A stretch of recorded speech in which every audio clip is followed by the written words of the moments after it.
আজ তোমাদের জন্য নিয়ে এসেছি একদম ভিন্নধর্মী কিন্তু আমাদের দেশি গরুয়া রান্না ঔষধি গুণে ভরপুর ডুমুর ভাজি। আমাদের গ্রামের মানুষজন অনেক আগে জানতো ডুমুর শুধু একটা সবজি না, এটা এক ধরনের প্রাকৃতিক ঔষধ। ডুমুর শরীরের জন্য ভীষণ উপকারী। এটা হজমে সাহায্য করে, গ্যাস কমায়, রক্তচাপ নিয়ন্ত্রণে রাখে আর শরীরের ভিতর থেকে রোগ প্রতিরোধ ক্ষমতা বাড়ায়। আর সেই ডুমুর দিয়ে আজ আমি বানাচ্ছি একদম সহজ গরু আর মজাদার ডুমুর ভাজি, যেটা ভাতের সাথে খেতে ভীষণ মজা লাগে। রান্নাটা আমি করেছি একদম নিজের মতো করে, অল্প মশলা, একটু ভালোবাসা আর একটু যত্ন দিয়ে। তোমরা চাইলে এই রেসিপিটা নিজে বাসাতেও ট্রাই করতে পারো, দেখবে শরীর যেমন ভালো থাকবে মনও তেমন প্রফুল্ল থাকবে। তা চলো শুরু করা যাক আজকের ভিডিও। আশা করি তোমরা সবাই শেষ পর্যন্ত দেখবে আর কমেন্টে জানাবে তোমাদের মতামত। আর হ্যাঁ, ভালো লাগলে একটা লাইক দিও, চ্যানেলটা সাবস্ক্রাইব করে পাশে থেকো। চলো তাহলে দেখি কিভাবে তৈরি করি ওই ঔষধি গুণে ভরপুর মজাদার ডুমুর ভাজি। এই যে দেখতেই পাচ্ছ, আমি গাছ থেকে নিজের হাতে ডুমুর পেড়ে নিয়ে আসছি। আর ডুমুরের মধ্যে একটা কষ থাকে, আর সেই কষের জন্য আমি একটা গামলা নিয়ে গামলার মধ্যে হলুদ দিয়ে দিয়েছি, যাতে হলুদের মধ্যে যদি আমি ভিজায় রাখি তাহলে কষটা চলে যায়। আমার হাতের মধ্যেও কষ লাগতেছে, কিন্তু ওই হলুদের পানির মধ্যে যখন হাত ডুবালাম তখন আমার কষটা চলে গেল। আর এই ডুমুরের গায়ে থাকার যে কষ, সেই কষটাও চলে যাবে। আমি এইভাবে কুচি কুচি করে বটি দিয়ে ডুমুরগুলো কেটে নিচ্ছি আর হাতটা ভিজিয়ে নিচ্ছি আমি হলুদের পানির মধ্যে, যাতে আমার হাতের কষটা চলে যায়। হাতের কষ থাকলে দেখা যায় কাটা যাচ্ছে না, সেজন্য আমি হাতটা হলুদ পানির মধ্যে ডুবিয়ে নিলাম, নিয়ে আবার কাটতে শুরু করলাম। এইভাবে আমি সবগুলো ডুমুর কেটে নেব। তোমরাও ডুমুর যদি কাটো তাহলে এইভাবে হলুদ পানির মধ্যে ভিজিয়ে রেখো, তাহলে আর হলুদের কষ থাকবে না, ডুমুরের কষ থাকবে না, হলুদের মধ্যে চলে যায়। আর দেখতেই তো পাচ্ছি কত সুন্দর করে ডুমুরগুলো কেটে নিয়েছি, তাই না?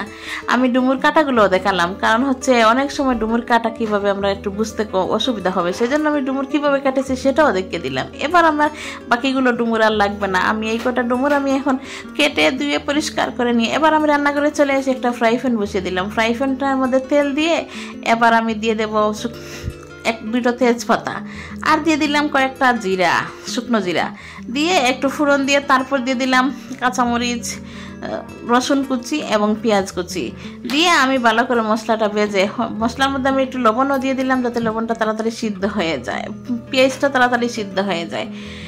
তো মশলাটা ভালো করে ভেজে নিয়ে আমি কেটে রাখা ডুমুরগুলো দিয়ে দেবো। তো তোমরা দেখতে থাকো আমি কিভাবে ভেজে নিচ্ছি।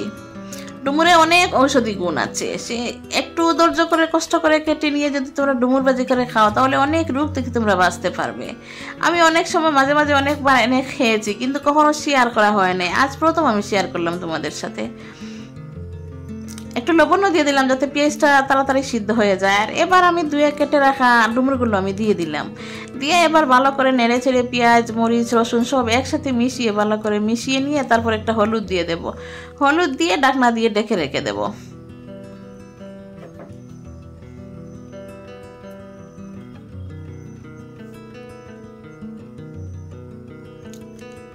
হলুদ দিয়ে ভালো করে মিশিয়ে নিয়ে তারপর আমি ঢাকনা দিয়ে ঢেকে রেখে দেবো। সিদ্ধ হওয়া পর্যন্ত আমাকে অপেক্ষা করতে হবে।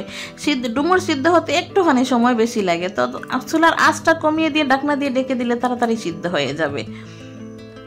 অনেকে আছে আবার ডুমুরটা সিদ্ধ করেও ভাজি করে, আমি আবার সিদ্ধ করি নাই, কারণ হচ্ছে ডুমুরের মধ্যে যে ভিটামিনটা আছে সেই ভিটামিন যদি পানির মধ্যে চলে যায়, সেজন্য আমি ডুমুরটা সিদ্ধ করিনি, আমি এইভাবেই ভাজি করেছি। আর দেখতেই তো পাচ্ছ তোমরা, আমি অনেকক্ষণ ফিরে এলাম, অনেকক্ষণ পর ফিরে এসে দেখো কি সুন্দর দেখাচ্ছে ডুমুর ভাজিটা, তাই না? আলহামদুলিল্লাহ, একটু ধৈর্য সহকারে নেড়ে ছেড়ে রান্না করলে কিন্তু ভাজিটা অনেক টেস্টি হয়েছে, অনেক সুন্দরও হয়েছে দেখতে। তো আমাকে আরও একটু সময় নেড়ে ছেড়ে ভাজি করে নিতে হবে, চুলার আঁচটা কমিয়ে দিয়ে এবং ঢাকনাটা সরাই আমি মচমচে করে নিতে হবে ভাজিটা। তো বন্ধুরা, কত সহজ করে আর গরু এই রেসিপি, তবুও কত উপকারী আমাদের শরীরের জন্য। আমি সবসময় চেষ্টা করি তোমাদের সঙ্গে এমন সব কিছু রেসিপি শেয়ার করতে যেগুলো শুধু পেট ভরায় না, বরং শরীরের উপকার করে। আজকের ডুমুর ভাজিটা কেমন দেখাচ্ছে, মজাদার, পুষ্টিকর আর ভীষণ সহজ। তোমরা অবশ্যই একবার বাসায় বানিয়ে দেখো, আর কেমন লাগলো সেটা কমেন্টে জানাও।